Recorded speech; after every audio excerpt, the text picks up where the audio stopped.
Ahoj, vítejte na fDrive.cz a vítejte u našeho dalšího rozhovoru. A dneska tady máme velmi vzácného hosta, který k nám přiletěl až ze Švédska. Nacházíme se ve Volvu a mám tady Hande Ergitürk, což je produktový lídr pro nový model EX90, což je nová elektrická vlajková loď Volva.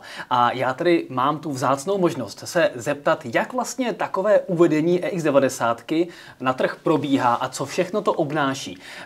Dnešní rozhovor bude v angličtině, takže já do ní teďka přepnu a užijte si zbytek rozhovoru. A pokud vás něco zajímá, tak nám rozhodně pokládejte také otázky pod videem a pod článkem a my si je budeme snažit případně zodpovědět a poslat ještě Hande k zodpovězení dodatečnému. A pokud se vás zajímají další rozhovory a elektromobily třeba Volva, tak si dejte fDrive.cz do odběru, budeme za to rádi a teďka už pojďme na rozhovor. So, welcome and thank you for having a time for us. Yeah, and thanks for having me. Thank you. If I recall correctly, you have been serving as the global vehicle product lead for the new EX90 for more over 2 years. And what does this position even entail? What do you do in your daily job? Yes, of course.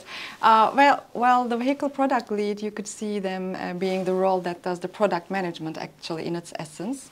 So I am, and this role is the part of the main car program, which is basically taking a car's idea from the concept phase and working around it and putting it into the production with a lot of stakeholders. So the product lead then in this whole long process of making a product and putting into the production line is the one, I would say, that is safeguarding all the strategies we set for the product, all the visions, the attributes, the features, the functions that we know the customers will expect, and sort of advocate for the customer's needs along the long journey, and try to basically make it into as attractive product as possible.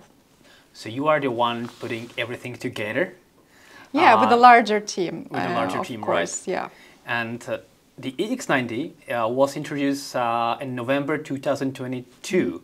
So that means that if you are on this role for more than 2 years, you've joined this position before the EX90 was launched. Is it correct? Yeah, that's correct, but just a couple of months earlier than that. So it's not like that long before the launch. So I think I started somewhere around like August 2022. Okay. So in that phase, it was a very hasty process where I was trying to, get into the thinking and have a handover process from my predecessor to learn about the car and then take it from there.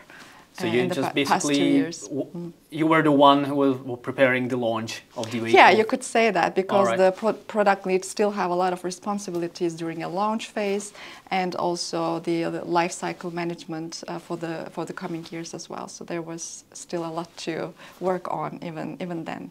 And did you have any chance, and have you been involved in testing the car? So, for example, riding and driving the prototypes and so on? Or that would have been something. Yeah, no, not directly actually, but luckily we do have engineering teams that do that type of work. And when it comes to a certain degree of maturity, they always make sure that they invite us for different demos. So I have been part of the demo with different prototype cars to judge the attributes in the car. So I can just mention that my first time ever driving off an EX90 was one of the very early prototype cars. And even back then it would give you the signal how nice ride and handling feeling it had. So that was my sort of first encounter with it in an early prototype car. And since the EX90 is the new flagship car, I guess they put some immense pressure on you on launching the car, that everything has to be perfect and so on. Yes. So was it difficult at the time that you're launching the flagship of course. Volvo just a few months after you joined the position? Yeah. I mean, all of us working in the team share that responsibility, but you are absolutely on point. by saying that it's the flagship and we are a premium car maker, so it's super important for us that the flagship we deliver in a premium segment is up to the quality that is expected from it. So definitely trying to keep up to that level and deliver on that quality and craftsmanship premise was something important that we heavily worked on. And the EX90 faced about a year's delay in the market launch, if I'm correct. What happened? What was the cause of the delay? Why we are seeing the EX90 only this year? Yeah. Well, EX90 comes with a completely new set of technology. It's from a new platform. We are working with the core computing for the first time ever in our company's history. So that was in itself was something completely new for us. So it required a new type of competence, a new type of thinking and engineering things. So I think it came with its inherent challenges, maybe which we didn't foresee. So there were a couple of bumps along the way. So yeah, as we previously also stated, it was mainly integrating the software and making sure that the software quality, along with all other aspects of the quality in the car, came together as we want it to be. So it required a bit more time for testing and securing on that front. So that was sort of the challenge that led to a bit of a delay in our development process. So the EX90 just needed some fine-tuning so the flagship would behave as a flagship. Exactly, right. Yeah, very nice summarized. The EX90 is, if we see the portfolio of Volvo, very unique and new in many ways.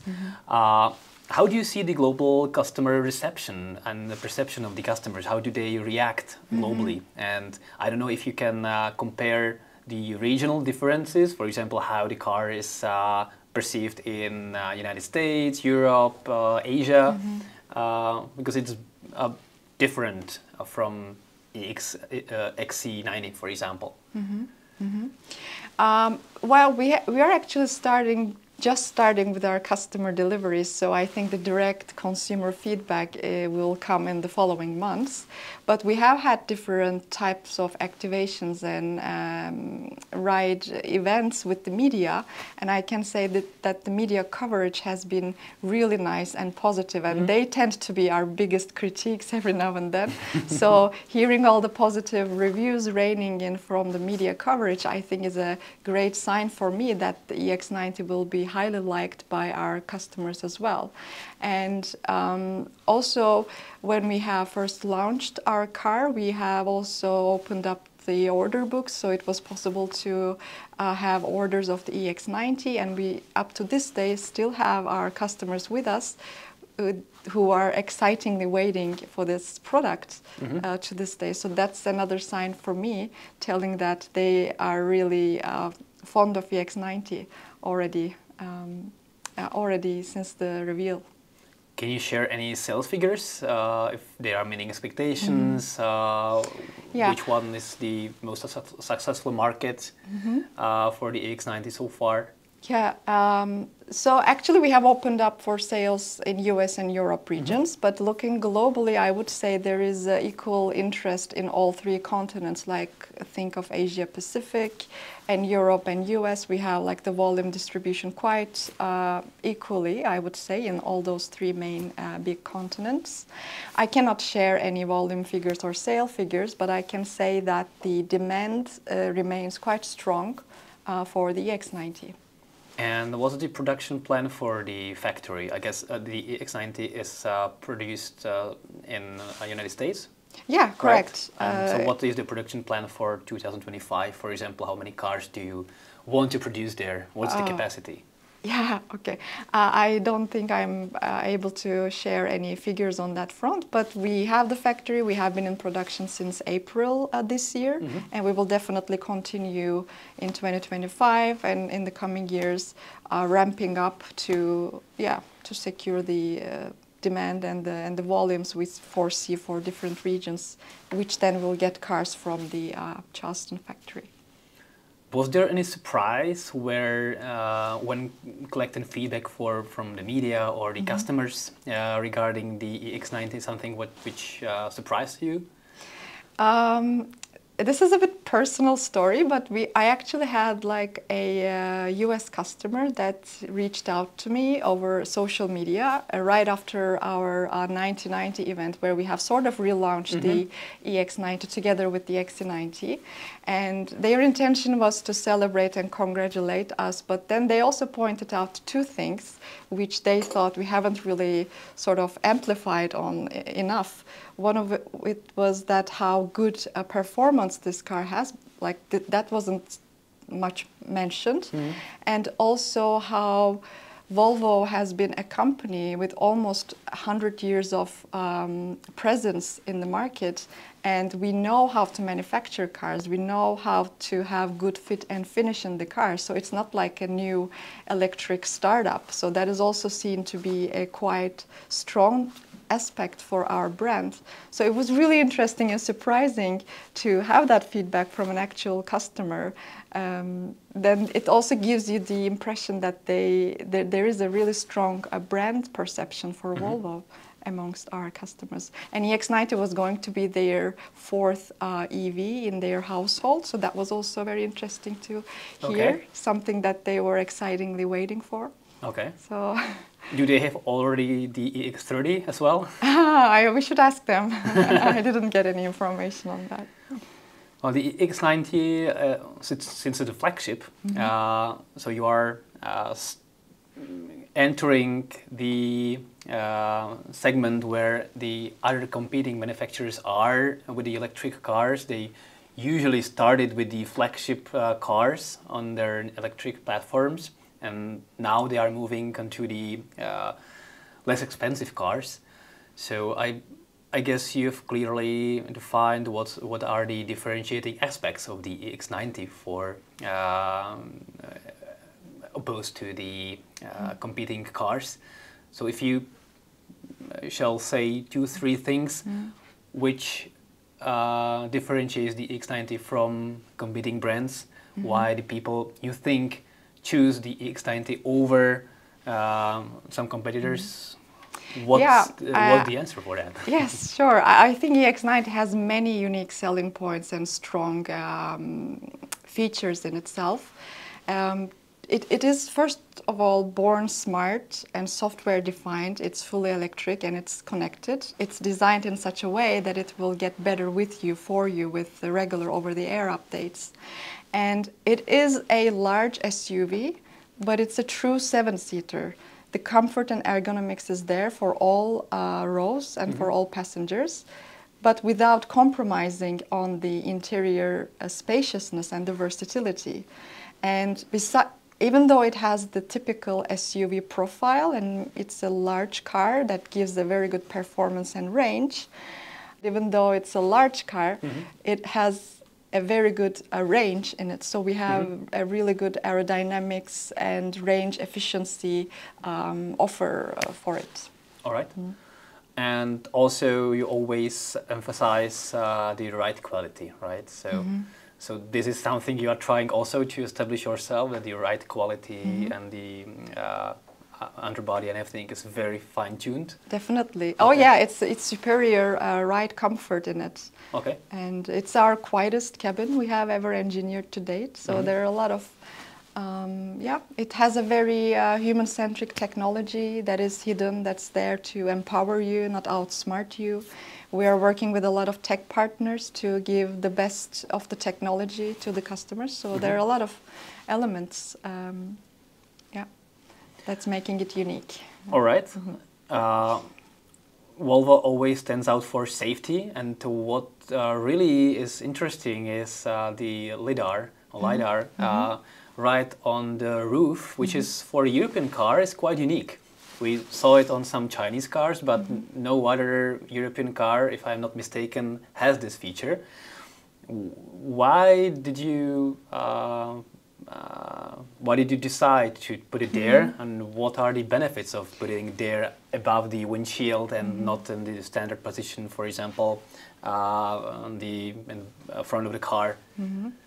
Yeah, I think simply because of the best viewing point and the vantage point, so that we can have the best coverage of the surroundings for the car to use in our safety systems. It's a bit like maybe getting inspiration from us human beings where we have the eyes. Because LiDAR in a sense is EX90's eye, and it sees beyond what the human vision can see.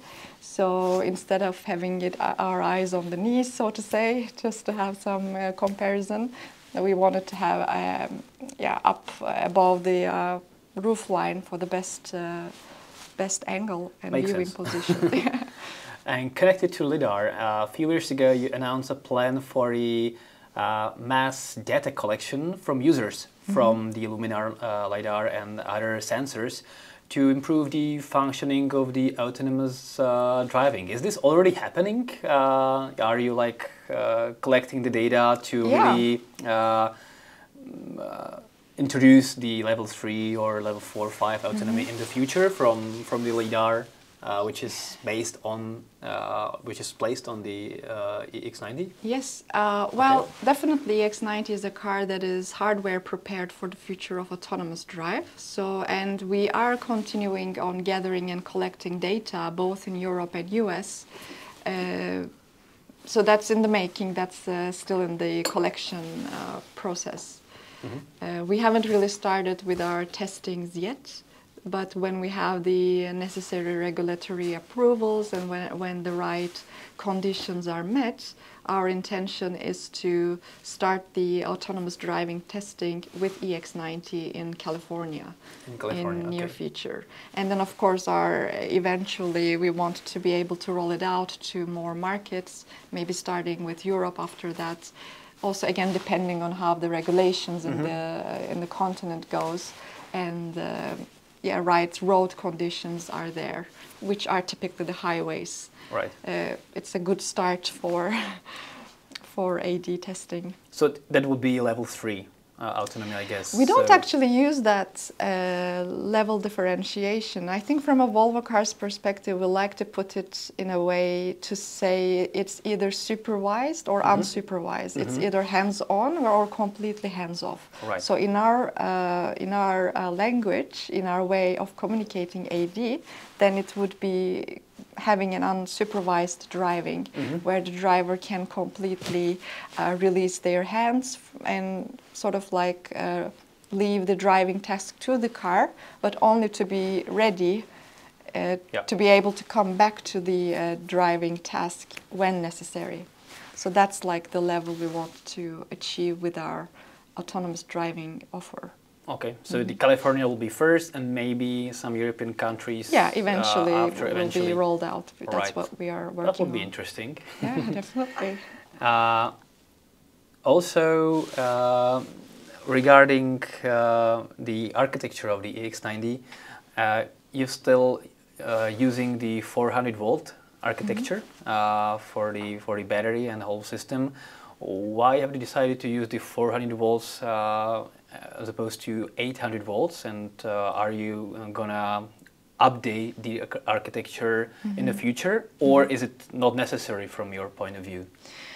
I think when we were establishing the platform technology, 400 volt was the one that has, and even today is the one that is serving the best for our purpose. We think it gives the right attributes and meets the customer's demands in terms of charging power and also the range capability. With 400 volt, we have achieved the attribute targets we had for EX90. But of course we are continuously scanning the technologies, what's happening in the future, but at this stage it wouldn't be quite correct to comment on the future product planning. Sure. Connected with charging, I was pretty surprised to find out that the car is equipped with the 22 kilowatt onboard charger. Okay. But the information during the Czech product launch was that in the beginning, only 11 kilowatt will be available, and if the customer wants to have 22 kilowatts to activate that, he can do that. He can do that so through the in-app purchase or purchase of that functionality. And that leads me to my broader question: what is the perception of Volvo of this kind of after-sales add-ons, which the customer maybe can activate? Some manufacturer use it for lights, ambient lighting, software and hardware functionalities, assistant systems, and so on. Some manufacturers are saying, no, we want to have everything in the car. We don't want to have any additional add-on purchases and so on. So what's the take of the Volvo on that? Purchases of the customer? Yeah, I think I would just like to start by reiterating that the only onboard charger or AC charging offer on EX90 is 11 kilowatts. And that's what we have. So we don't have any 22 kilowatt offer or any post-purchase upgrade possibility. If that was, maybe there was a miscommunication there, but I can confirm that it's only that's clear 11. Now.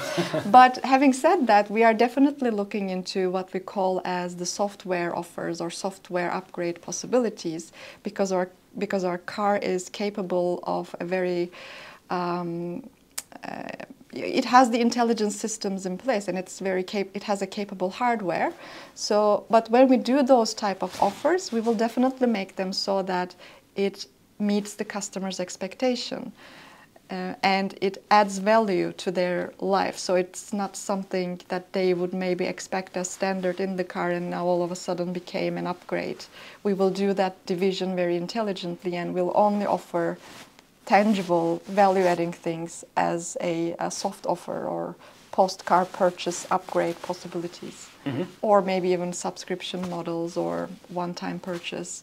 We are evaluating different types of business models for such offers. So that's definitely in our agenda. All right. Now that the EX90 is on the market, and I know that you have been busy with the deliveries for 1 month, basically, roughly. What will be next software developments regarding the over-the-air updates, and what's gonna be next for the EX90? I know that for the EX30, which shares some architectural and software similarities, you deliver the updates regularly every month or two, so it will be the same for the EX90. Are there anything in particular you want to share what the customers can have in a few months' time?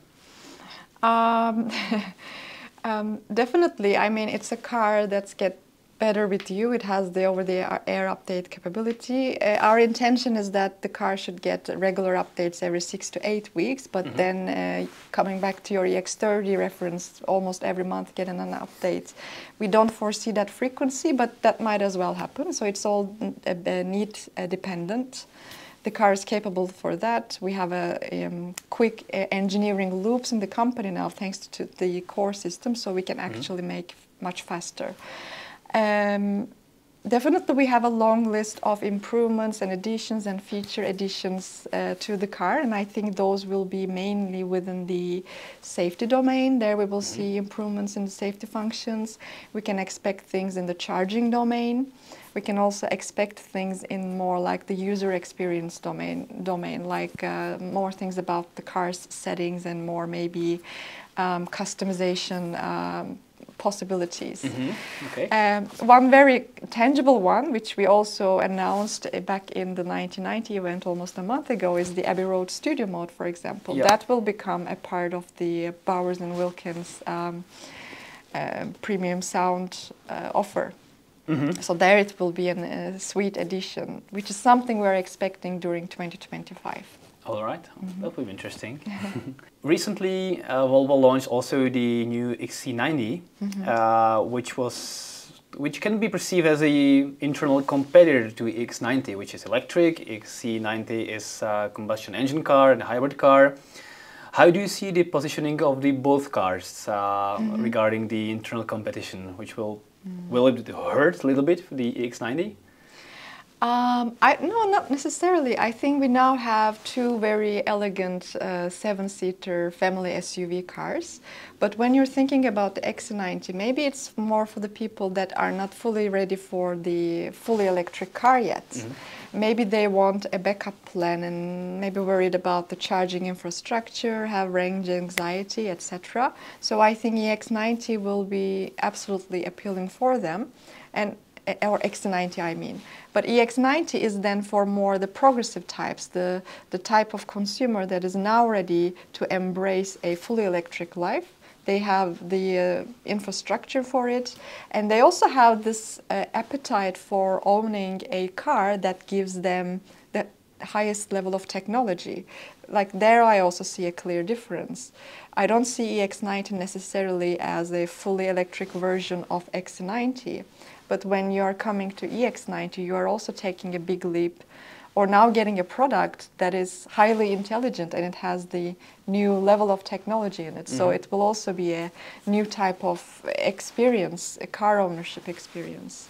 All right. Mm-hmm. And finally, maybe a little bit personal question. I assume you have the EX90 as your personal car?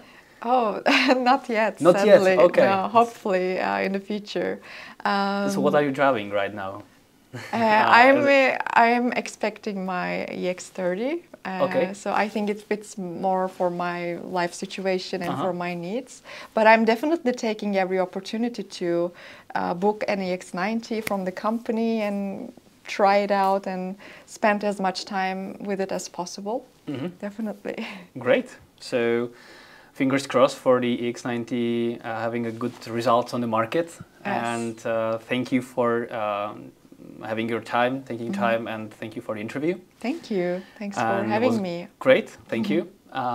Děkuju taky vám za sledování tohoto rozhovoru. Budeme rádi ještě jednou za vaše otázky v komentářích pod videem a pod článkem. Děkuji moc, mějte se krásně a elektricky jezdit zdar. Ahoj.